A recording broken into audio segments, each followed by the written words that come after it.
Is political correctness dead? And if so, what does that mean for us? Today, I want to take you into a new reality, one where political correctness and cancel culture are starting to crumble.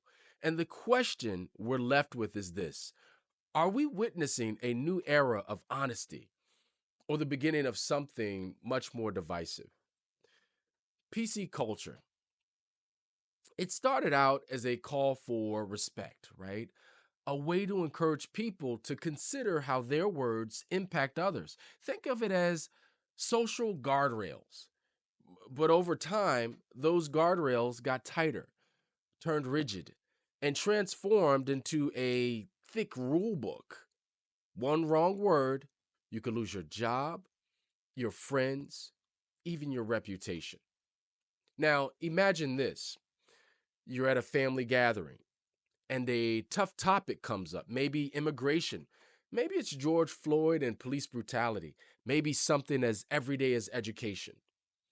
Every single person at that table has an opinion, a solution they think would work, maybe even someone they blame for the problem. But instead of hashing it out, everyone clams up. They're all afraid to say something wrong. And these are the conversations that could have led to compromise, maybe even change. But instead, frustration just simmers beneath the surface. Then, then, then came Trump. He didn't just avoid the PC guardrails, he plowed right through them. He said exactly what was on his mind. Countries he didn't like, he called them shitholes. He even sat through a comedian's jokes about Puerto Rico as an island of garbage, hardly blinking.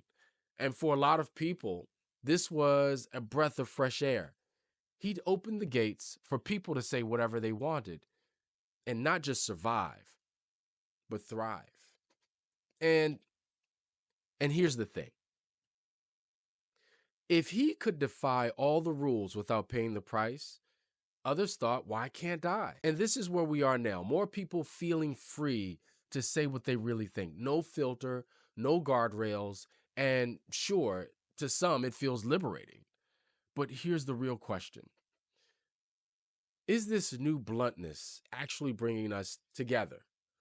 Or is it just tearing us further apart? Picture your social media feed. Echo chambers everywhere. Groups of people saying the same things, repeating the same opinions. Not a single opposing view. It's like when people drop the filter, they don't open up to conversation. They build walls.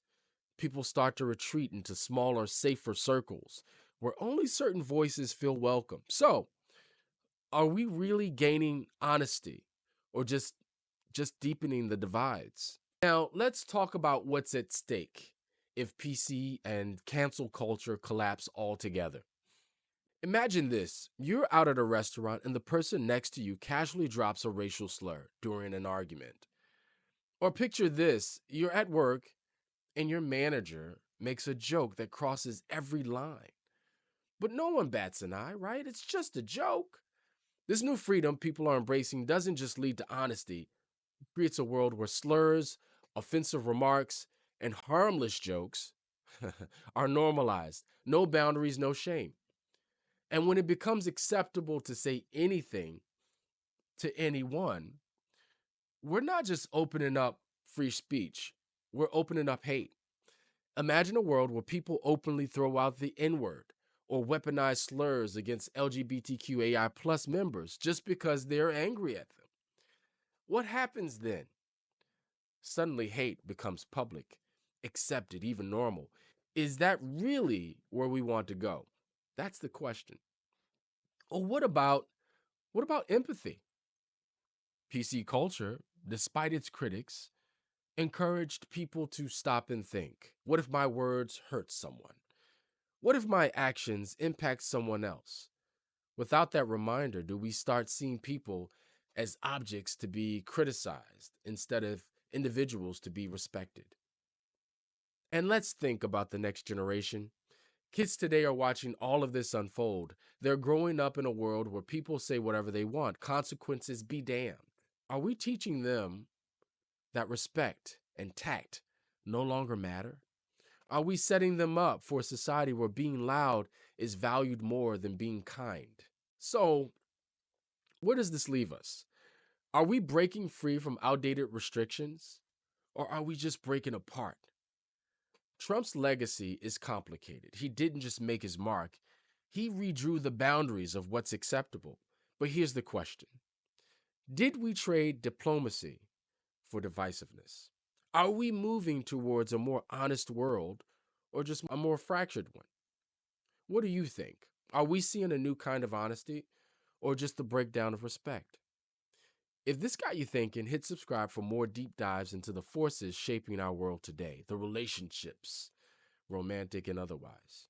And right here, over here somewhere, check out this video to explore how these shifts are impacting how we connect.